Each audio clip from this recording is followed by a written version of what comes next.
this whole process, it makes you just appreciate everything, because not many people get this opportunity, you know. It's humbling, you know. Wherever I go, whenever I get that call, it's definitely gonna be emotional, just because it's years of work that put in, so many sacrifices made. You know, my grandparents talked about it, like it was hard at times, you know, going to practices and making it to everything and always on the road every weekend, but you know, it's so worth it. It's so worth it, man.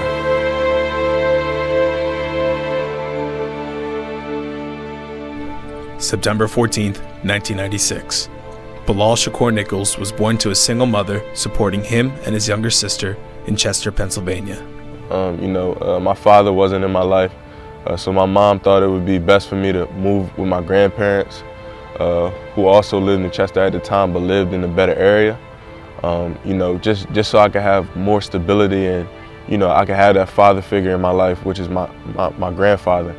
So, you know, that was something that probably the best thing my mom ever did for me. A man is found shot to death in a car in Chester. Now police are trying to find his killer. Chester police are investigating 4 shootings all near Chester High School, including one that killed a student. The big drug bust goes down in Chester County. Saturday night, the big story at Action News is a state of emergency in Chester, Delaware County. At first it was hard. I didn't really understand what was going on. I was very young, and she never sat down and had that talk with me.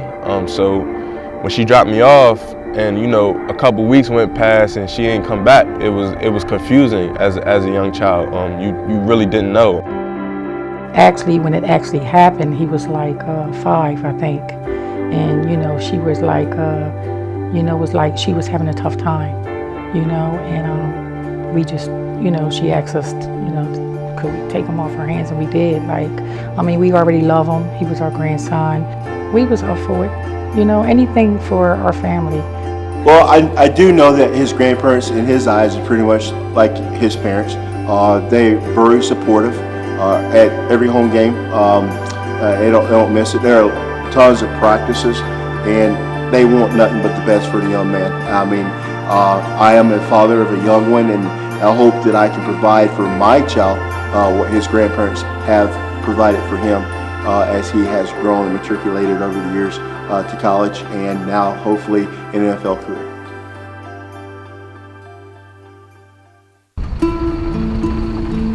Moving from Chester because of the problems it presented, Bilal and his grandparents moved to Newark, Delaware to start anew.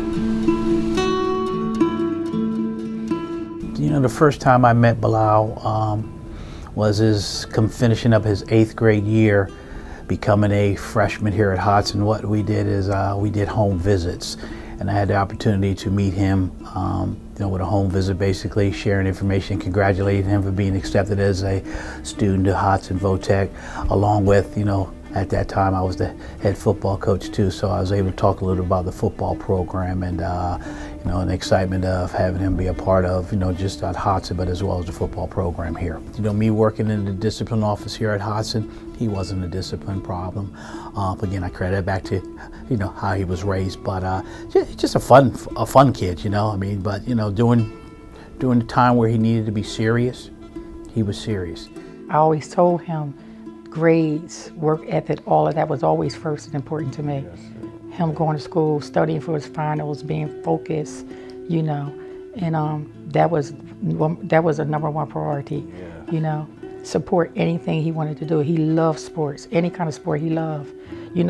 Some people knocked on our door, tried to get him to box. They wanted him to be an amateur boxer because of his strength and I guess the way he was built, and we were like, no, he gonna play either. His passion was football and basketball. Coach Moffitt has played a gigantic role in, where I am today. He's helped me get to Delaware.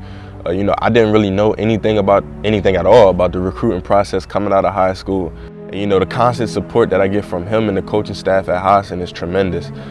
Not only just the coaching staff at Hodson, but my teachers and the people at Hodson. When you go back there and I talk to them, the amount of people that tell me that, they're so happy for me and, they're praying that I have continued success that's like an honor, you know what I mean? That these people, like, even though, you know, I'm not seeing them on a daily basis, they still wishing the best for me. You know, so the support that they give me is tremendous, and you know, I wouldn't be able to do a lot of things that I'm doing now if I didn't have the support from them that I have. Bilal wanted to come back and visit his high school coach, but a last-minute private workout prevented him from being there in person. Bilal recorded this message for him. Caught a flight in last night. They hit me up Friday night. Caught a flight in last night. I don't leave the day till about 3 o'clock, so I couldn't make it to Hodson. But I just want to personally thank you for everything that you've done for me and my family. From the bottom of my heart, I truly appreciate it. You know, you really helped me out so much along this way, and I definitely wouldn't be in this position today if it wasn't for you. So, you know, I just really want to take the time out to really thank you and the coaching staff at Hodson, Coach Cap, Coach Collins. I'd like to thank all you guys for having faith in me and helping me get to this point and always showing me continuous support. You guys don't understand how much your support means to me and how easy it made things, just knowing that I had a strong support system in you guys, and I could always come back to the high school whenever I wanted to and just still be a part of everything. I really appreciate it, and thank you so much. Love you guys. Wow. That's nice. Bilal, you would always tell you, like some other students who came to the program, that football was my job.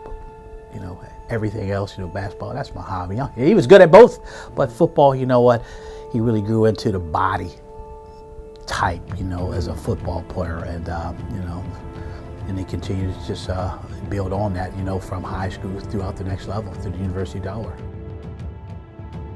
When my senior year of high school came around, I was under-recruited.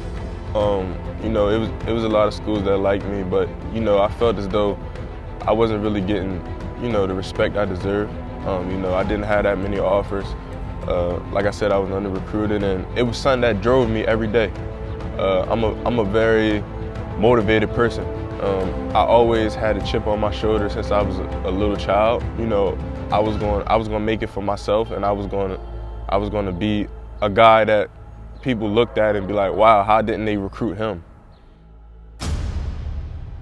You're very hopeful, obviously you're going to get that phone call. Mm-hmm. What do you think that moment's going to be like when you finally pick up that phone call? That day I get the phone call, it's going to be